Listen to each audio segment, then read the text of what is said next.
Well, I'm a bit late on my weekly this week. I'm actually in this beautiful beach called Raumati Beach in Kapiti Coast.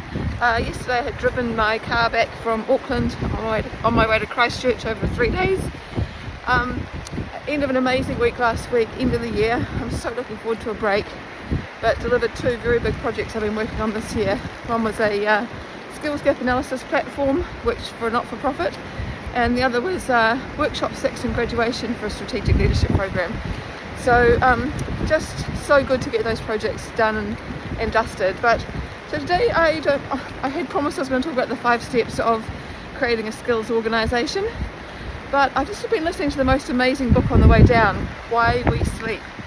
And for some of you that know, in September this year, I went on an amazing retreat with the Tailored team. So Luke and Rachel, and if you ever get a chance and need to think about health and well-being, they're the people.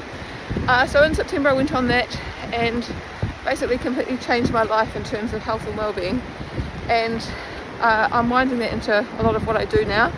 But this is one of the things I now do. So one of the things I found out is that I've got the Alzheimer's gene, so sleep's super important, and I want to talk to you a little bit about that today based on this book I listened to on the way down, Why We Sleep. But this is one of my routines. I walk every morning. Yes, it's raining, but I walk every morning. I walk the dog no matter where I am. Well, actually I walk the dog in Christchurch, but I walk wherever I am, and then I go home and I have a cold shower. And walking in the morning is really good just for getting things going, but the power of the cold shower or ice bath, and I haven't yet bought an ice bath, but that'll be my next step.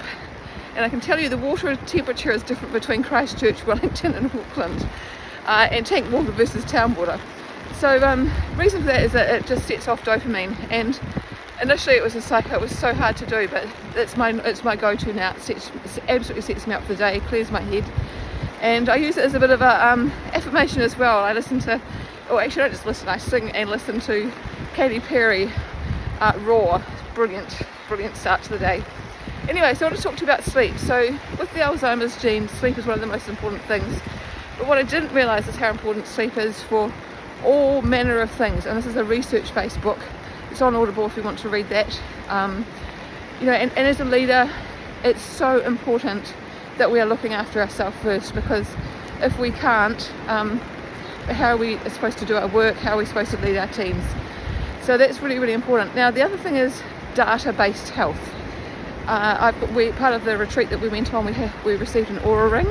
That's amazing. I've been experimenting all the time. I've had trouble with trying to get my HRV up, which is the number of milliseconds per beat in between the way your heart beats. It's always been quite low, which is a sign of stress and parasympathetic nervous system stress.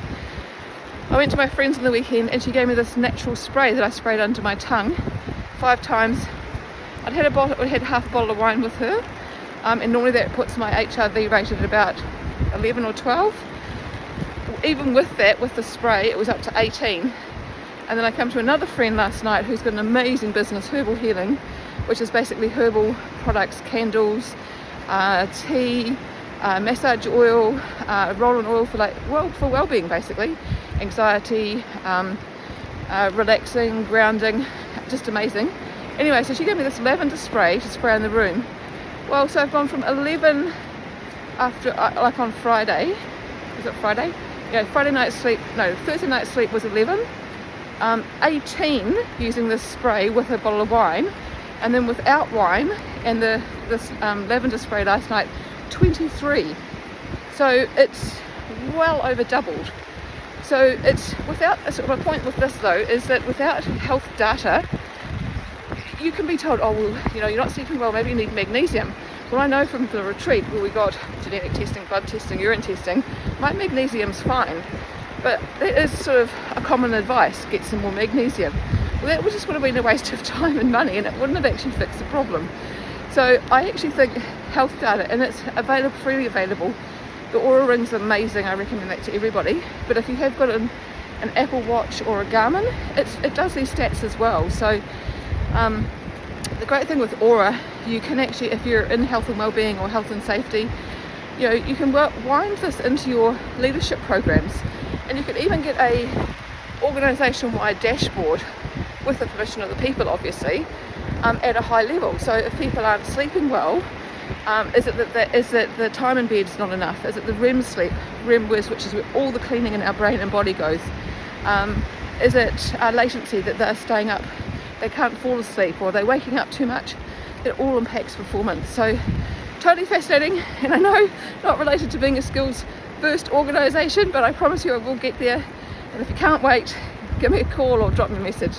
Have a fantastic week ahead, and I will do my best to get these to you quicker. Bye.